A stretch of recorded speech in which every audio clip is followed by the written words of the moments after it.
The bread had been fresh that morning. Harriet Vane had seen to it herself, rising before the kitchen fire had fully caught, kneading the dough with the methodical care of a woman who understood that small dignities were the only kind left to her. She had wrapped 2 thick slices in a linen square and pressed them into her son's hands at the garden gate, watching the 6-year-old trot down the lane toward the village green, where the harvest fair stalls were already being arranged against the gray October sky. She had watched until the red of his coat disappeared around the yew hedge. Then she had gone back inside, to the accounts she was not supposed to be keeping, and the ledger she was not supposed to have read. She did not see what happened next. She heard it later from Mrs. Poole, the baker's wife, whose word she trusted above every other word in Wiltshire. The child had stopped at the edge of the green, watching the gingerbread seller arrange her display, when the Viscount Ashcroft had ridden through on his grey hunter, scattering the stalls, and his boot had caught the linen square from the boy's hands. And when the child had bent to retrieve it, the Viscount had looked down from the saddle and said, with the calm of a man exercising a right, "Leave it. That lane is mine. Everything in it is mine." He had ridden on. The bread had been left in the mud. Harriet stood in the parlor doorway when her son came home, the knees of his breeches grass-stained, his face carrying that particular arrangement of features she recognized as shame held very still so it would not become weeping. He said nothing. He showed her his empty hands. The linen square was gone too. She knelt, there on the cold stone floor in her plain gray dress, and she put both her arms around him. She said, "Come inside. I will cut more." She did not say what she was already turning over, very quietly, in the part of her mind where the accounts lived, where the numbers went when she needed them not to be feelings yet. The Viscount had not always owned this lane. He had inherited it, along with the title and the mortgaged estate, and the habit of confusing the inheritance of a thing with the earning of it. 4 years prior, when his father died in circumstances that still made the county solicitor clear his throat. What Viscount Ashcroft had not inherited, and apparently not thought to inquire about, was the name of the man who held his estate's primary mortgage note, the man whose bank in Grosvenor Street had extended his late father £340,000 across 2 instruments, the second of which had fallen due at Michaelmas and had not been settled. That man was Harriet's father, and he was coming. She had not told anyone in the village. She had not told her son, who knew his grandfather only as the faint warmth of a letter that arrived at Christmas with a folded banknote inside and her father's cramped signature at the bottom. She had not told her friend Caroline Edgeley, who lived in the white cottage by the mill, and who would have told 6 people by afternoon purely from the relief of having a good piece of news to carry. Harriet had received the letter 3 weeks ago on a Thursday, and she had read it twice and then set it in the drawer beneath the accounts, and closed the drawer, because she was a woman who had learned that anticipation of rescue was its own kind of danger. She had been in this county 4 years, since her husband's death from a fever left her with a child, a house she could not afford to keep, and a widow's portion she had extended to its outermost edge. She was not the sort of woman who counted on a thing until it had already happened. Lord Ashcroft had made it a point to make things difficult for the woman in the grey house at the lane's end. She suspected he did not even know her name. She was simply an obstruction, a tenant of questionable standing on a parcel of ground he considered his because it sat at the hem of his estate, and he had been methodical in his obstruction, the way a man is methodical when he is not required to hurry. He had disputed the well rights. He had twice sent his steward to deliver documents she was required to sign, and which she was required not to keep copies of, and she had signed neither, and the steward had reported this with considerable discomfort. He had, that past summer, redirected the water management ditch that fed her kitchen garden, and her lettuces had dried up in July. The village had a word for her. She had heard it first from young Mr. Fellowes, the curate's nephew, at the market in August, spoken to his companion in the carrying tone of a man who did not consider that she might hear, or did not consider that her hearing would matter. The widow nobody wanted, he had said, with the comfortable confidence of a young man who had never required wanting. His companion had laughed. The phrase had passed through the market stalls like weather. She had continued selecting her parsnips. She had not looked up. She was 32 years old. She had a degree of Latin that would have shamed most men in the county. She could calculate compound interest in her head. She had her father's eyes, which were pale gray and level, and which a person inclined to notice such things might have found, at certain angles, a little unsettling. She did not think of these as assets. She thought of them as what remained after 4 years of very careful management. And she was grateful for them the way she was grateful for the well when the well functioned. It was at the well, on the morning of the 4th day after her son came home with his empty hands, that she met the Duke of Ashmore. She did not know who he was. She knew he was not local, because the horse he was watering from the trough was a bay animal of a quality that did not belong in this lane, and he was standing beside it with the ease of a man who had dismounted and attended to his horse before attending to himself, which she noticed because it was not a common order of operations among the men she had observed in this county. He was wearing a dark coat that had been rained on and had dried without being attended to, and his hat was in his hand. His face was the kind of face that took a moment to read, not because the features were difficult, but because they were arranged in a way that withheld their own reaction as a matter of long habit, like a sentence written in a language where the verb comes last. He looked at her with a stillness that was different from the stillness of a man who had not noticed her. He had noticed her. The stillness was what he did, instead of showing that he had. "Is this the lane that belongs to the Ashcroft estate?" he said. "It is claimed to be," she said. He studied her for 1 beat longer than was strictly required. "You live in this lane." "I do." "Then you will know where the estate house stands." 3/4 of a mile north," she said. "The gates are the ones in need of painting." He looked at the gates she indicated, far down the lane, their iron scrollwork gone green with inattention. He put his hat back on. He was, she thought, approximately 40, and the planes of his face suggested a jaw that had spent a good deal of time set at a particular angle. The way stone develops a character from the direction of the weather. "Thank you," he said. He gathered the bay's reins. He did not mount immediately. He stood, with his back partially toward her, and said, without turning, "The ditch at your garden wall has been redirected." "It has. Since the spring." "Since May," she said. "The steward came in April to supervise it." He turned his head then, not fully, but enough that she could see the line of his profile. The lettuces were a loss? There was something odd in the question. It was specific. A man making idle conversation would have said the garden or your harvest. He had said the lettuces. "Among other things," she said. He nodded once, the small nod of a man filing information, and then he rode north without another word. She stood at the well. The rope was still in her hands. She did not watch him go, which required a small deliberate effort, and she was honest enough with herself to notice that the effort had been required. She did not know yet who he was. She would not learn until that evening, when Caroline came to the door flushed with the news that filled the village in the way that water fills a vessel, quickly and to every edge, that a duke had ridden through, that he had gone directly to the Ashcroft estate house, that he had spent 4 hours inside with his solicitor and Lord Ashcroft's steward, that Lord Ashcroft himself had arrived home at 2 in the afternoon to find the meeting already in progress, and that the look on Ashcroft's face when he dismounted and understood what was happening had been, by Mrs. Poole's account, worth every penny of the autumn's misfortune. "They say he holds the mortgage," Caroline said, her gloved hands pressed together at her chin. "2 instruments," the solicitor said. £340,000. Harriet listened. She did not say that she already knew the figure. She did not say that the figure had lived in the drawer beneath her accounts for 3 weeks. "Who is he?" she said instead. "The Duke of Ashmore," Caroline said. "Edmund Wraith. He inherited it from his father 2 years ago, along with the bank in Grosvenor Street. They say he manages it himself, not through a committee." Edmund Wraith. The name meant nothing to her yet. The bay horse meant something in a different part of her mind, where she kept things she had not finished considering. If she had hoped the matter would resolve itself quietly, above her as financial matters between men of rank tended to resolve themselves, the hope lasted exactly 2 more days. On the morning of the 3rd day, Lord Ashcroft came to her door himself. He came on foot, which was unusual enough to be its own kind of statement, and he was dressed with deliberate formality.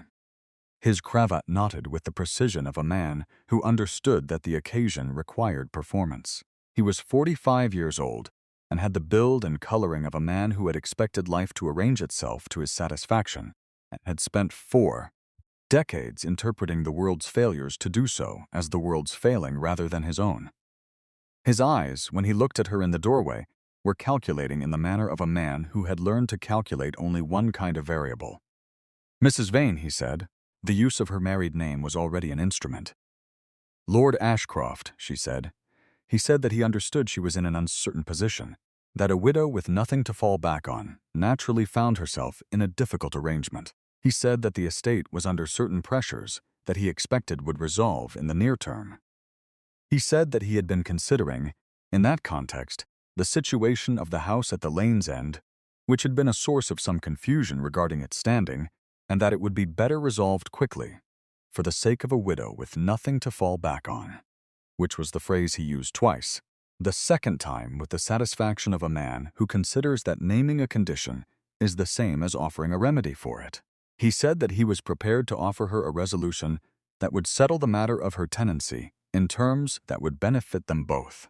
He delivered all of this in a smooth and even register, the way a man delivers a negotiation he considers already concluded, and then he waited.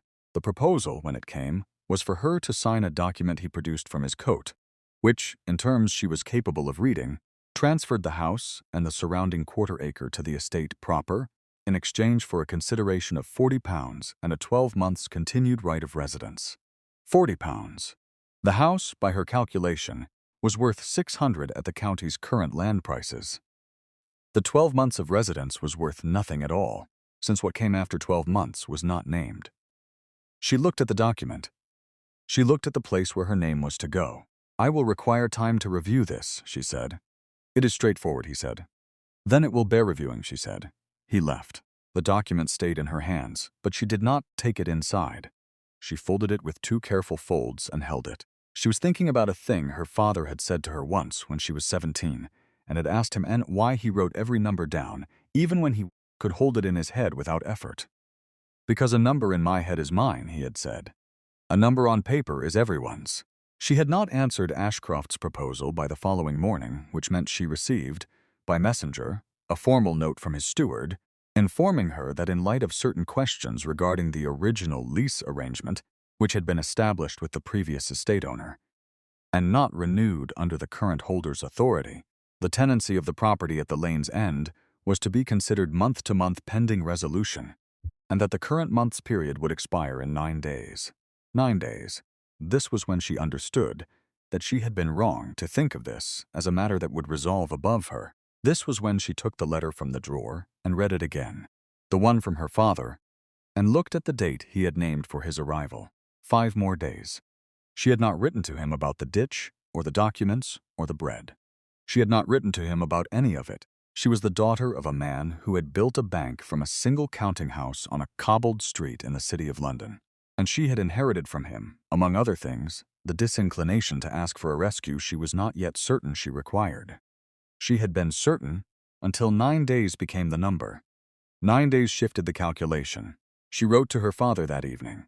She wrote it factually, in the way he had taught her to write, naming the figures and the dates and the sequence without decoration, and she sealed it and sent it with the early morning post.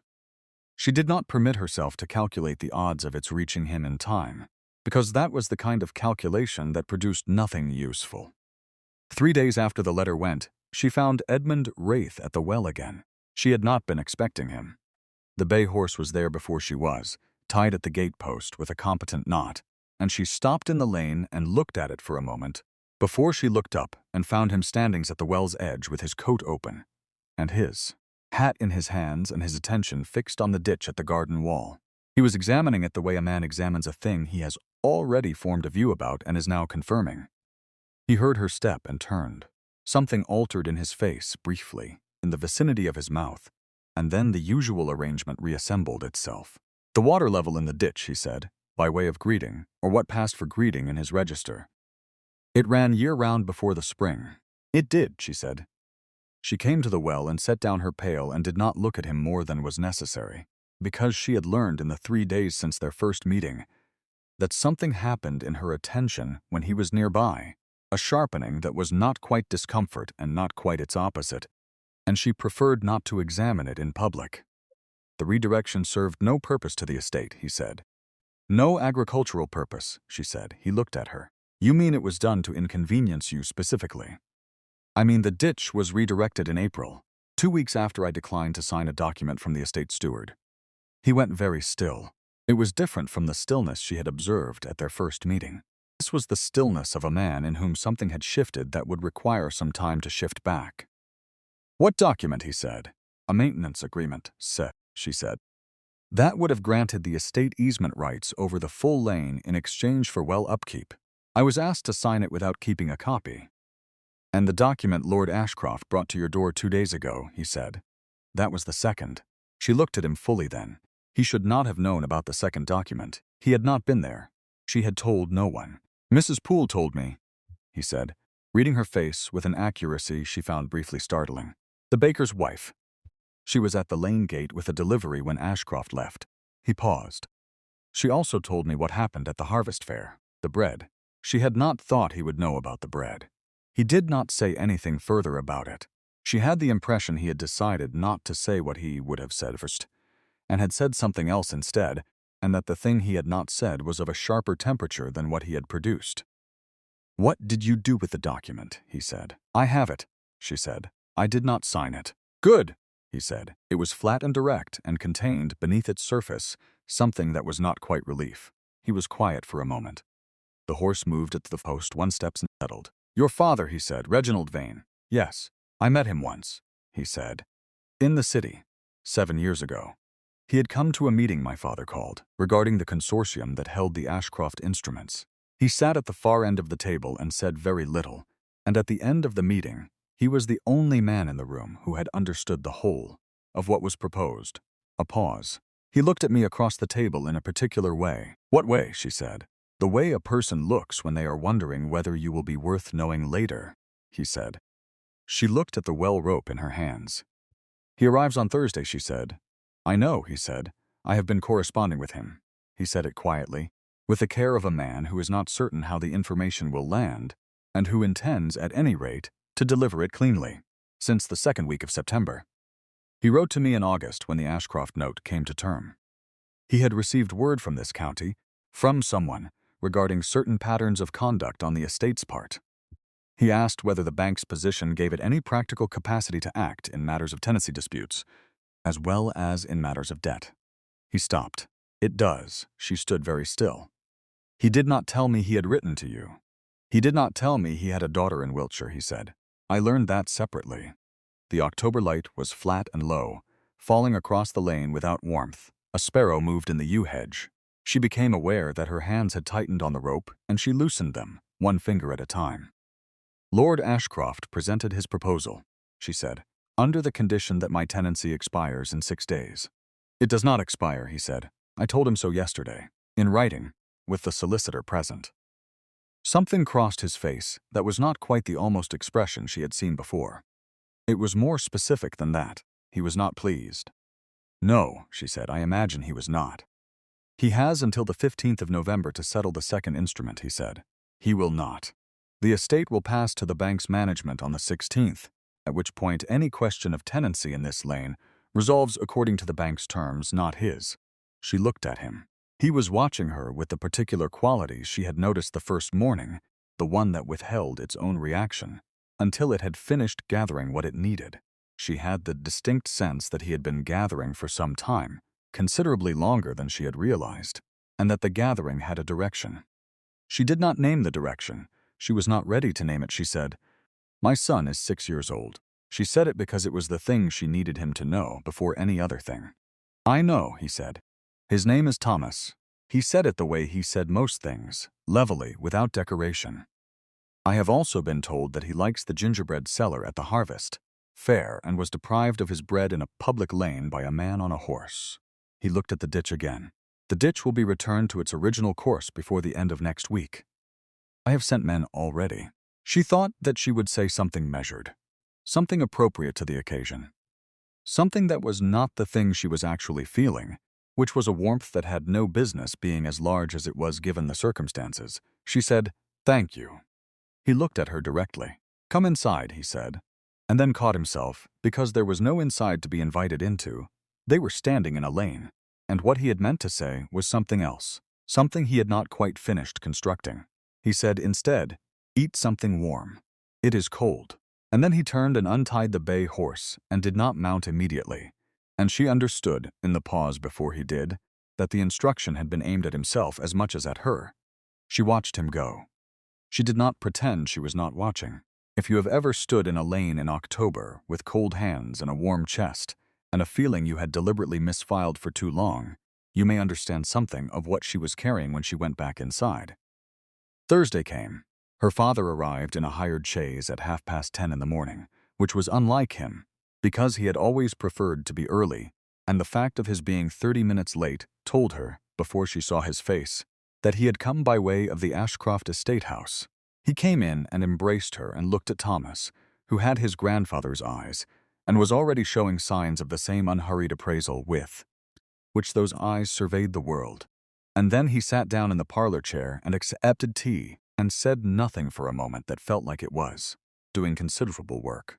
"Wraith was there this morning," he said. "I know," she said. "You know," he said. It was not a question.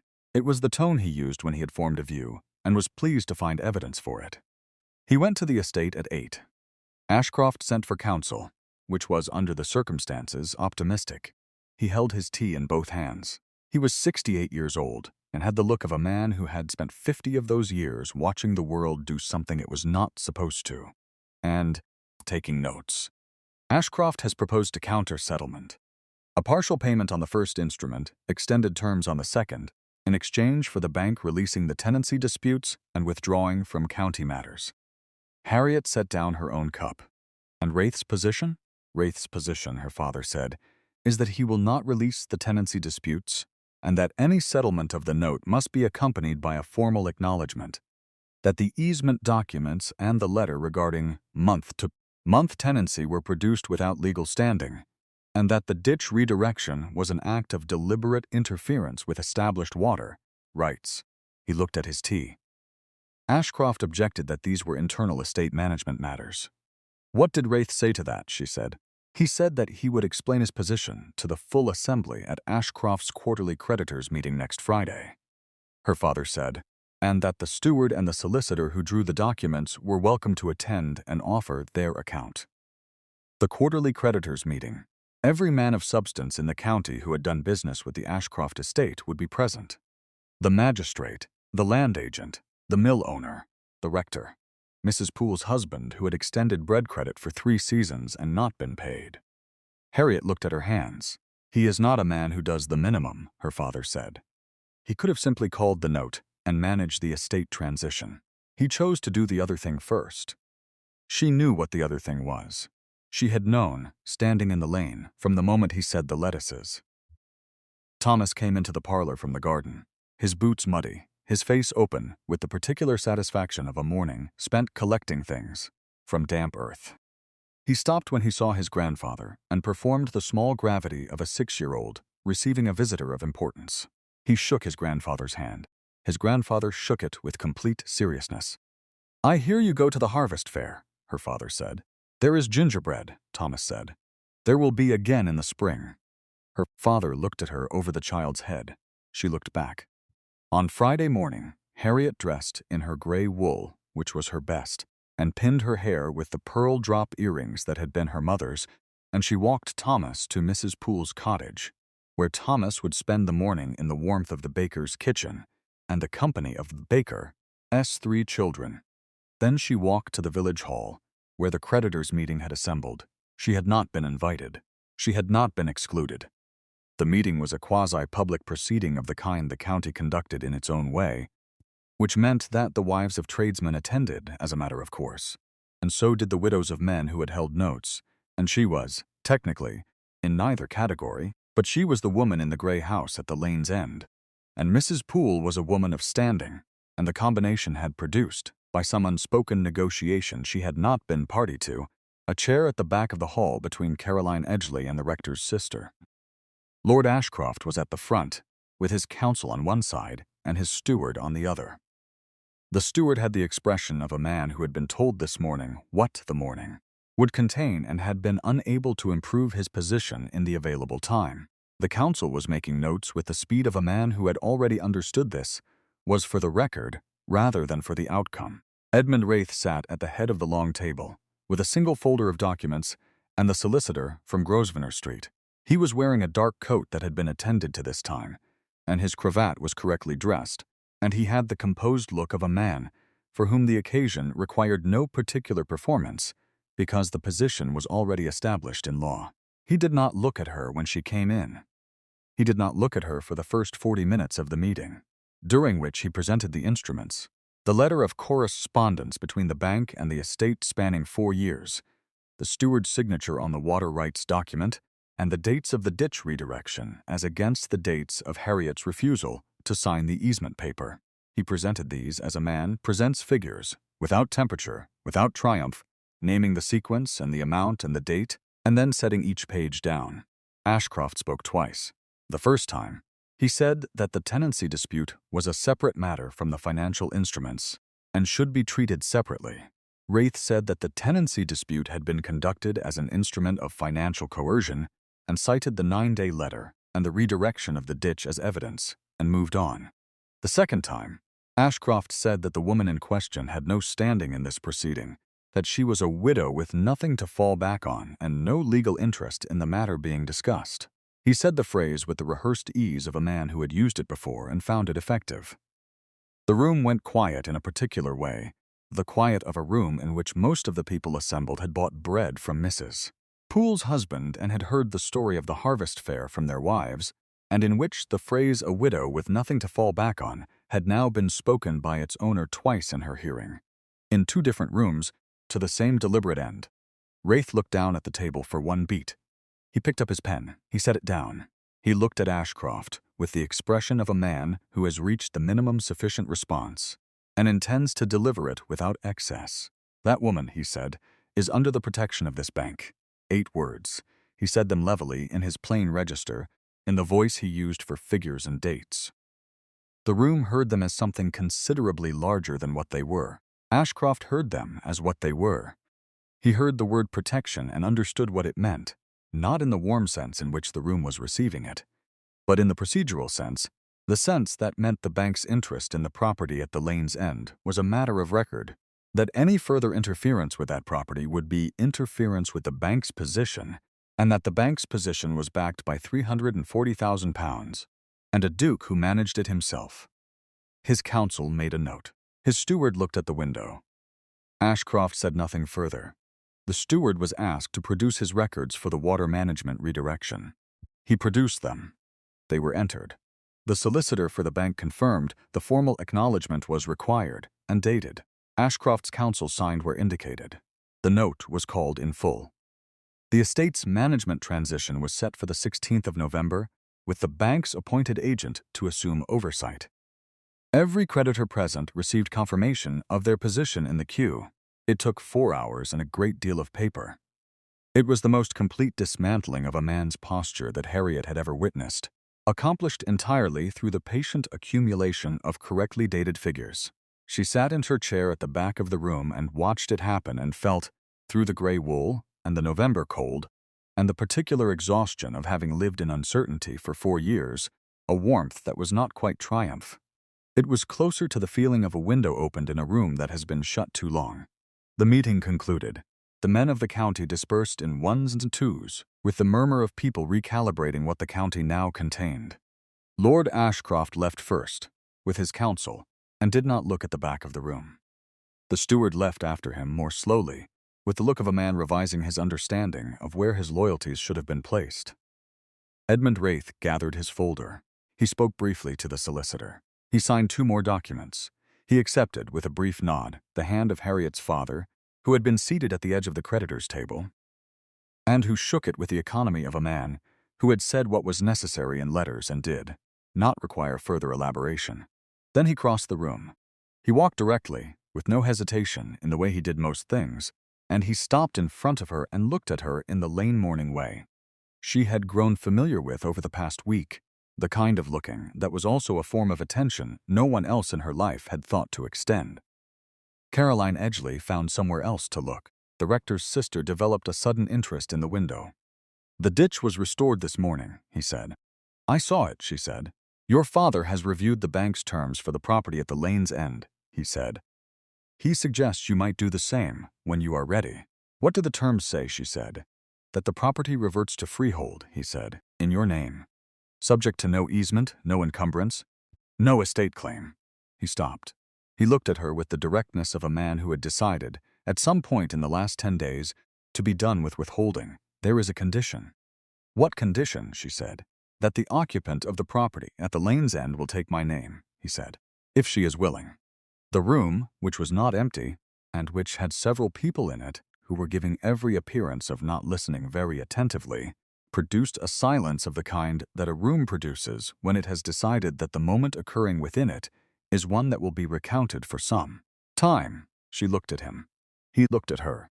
He was waiting, with the particular patience of a man who has placed his position on the table and understands that the table now belongs to someone else.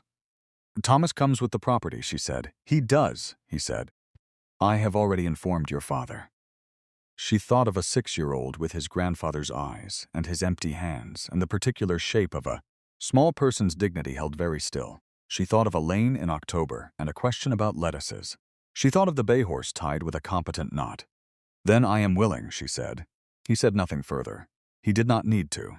He offered his arm, and she took it, and they walked out of the village hall into the November afternoon, while the county reconsidered everything it had understood about the woman in the gray house at the lane's end. She retrieved Thomas from Mrs. Poole's kitchen at 2:30. She walked home through the lane that was no longer in question, with her son's hand in one hand and his grandfather on her other side, and the Duke 3 steps ahead, pausing to examine the restored ditch with the attention of a man who will want it in better order by spring. Thomas looked at the ditch and then at the Duke and then back at the ditch. Will there be fish in it? Thomas said.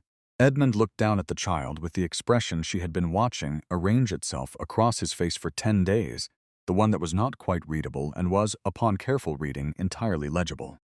If you like, he said. They went inside. Harriet's father left the following morning on the early post. He embraced her at the gate and held her hands for a moment and looked at her in the time way he had when she was 17, and he had been explaining why numbers on paper belonged to everyone. He did not say anything he had not already said in the letter. She was grateful for that. She said goodbye, and he went. The house was quiet, in the way a house is quiet when it has been arguing with the cold for a season and has reached an armistice. There was a fire in the parlor grate. Thomas was at the table with a bowl of porridge and a small carved horse that had appeared on the hall table the previous evening with no explanation, though the wood was the same pale ash as the stick Edmund carried for fences. Harriet stood at the kitchen window and looked at the garden, where the ditch ran full again at the wall's base, catching the pale November light in its ordinary restored way. She heard the gate. She did not turn. She knew the step. Edmund came into the kitchen and stood beside her at the window. He did not speak. He was looking at the ditch. By spring, he said at last. I am told Cress will come back in. It will, she said. It always does. He looked at her then, sidewise, with the almost expression she had catalogued over 10 days of careful observation, and which she now understood was his version of a particular kind, of warmth. She looked back at him without looking away. Outside, the last of the year's light moved slowly across the restored water.